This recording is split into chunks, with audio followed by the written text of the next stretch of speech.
देखिए, हम इस संसार में रहते हुए अपने जीभ का इस्तेमाल अलग अलग तरह की बातें, चर्चाएं, पर चर्चा, निंदा करने में करते हैं। अलग अलग तर्क, वितर्क, कुतर्क देने में करते हैं।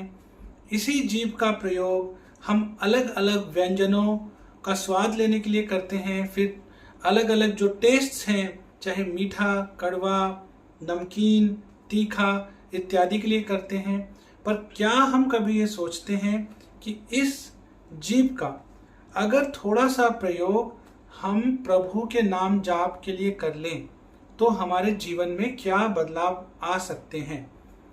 इस जीभ का प्रयोग अगर हम अपने दैनंदिन जीवन में नाम जप को करने के लिए करें तो हमारा जीवन कैसे बदल सकता है, हम इसे कभी नहीं सोचते हैं। एक और एग्जाम्पल से समझिए।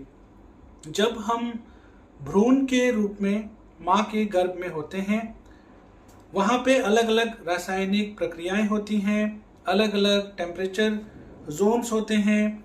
हम बहुत सारी ट्रांजिशन से होकर गुजरते हैं और जिसके बाद हमारा जन्म होता है, हम इस पृथ्वी पर आते हैं।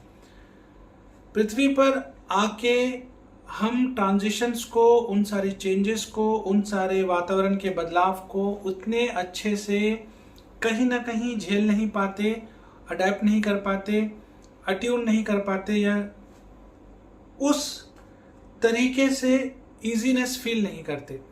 पर क्या हमने कभी ये सोचा है कि जब हम गर्भ में थे, हमें पोषण कहाँ से मिलता है, कैसे मिलता है, वायु कहाँ से मिलती है, ऑक्सीजन कहाँ से मिलती है, हम कैसे हमारा रख रखाव होता है, हमारा बचाव होता है जब तक हम इस पृथ्वी पर नहीं आ जाते।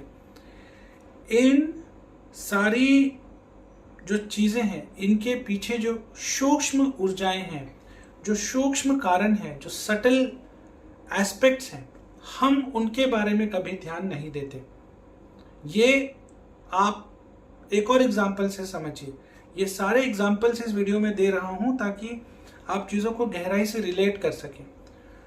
जब आप इस जन्म में, इस ही शरीर में, जब आप बहुत छोटे थे, बाल्यकाल में थे, बचपन में थे, क्या आपको बचपन की बातें याद हैं? जब आप बहुत छोटे थे उस वक्त की याद नहीं है?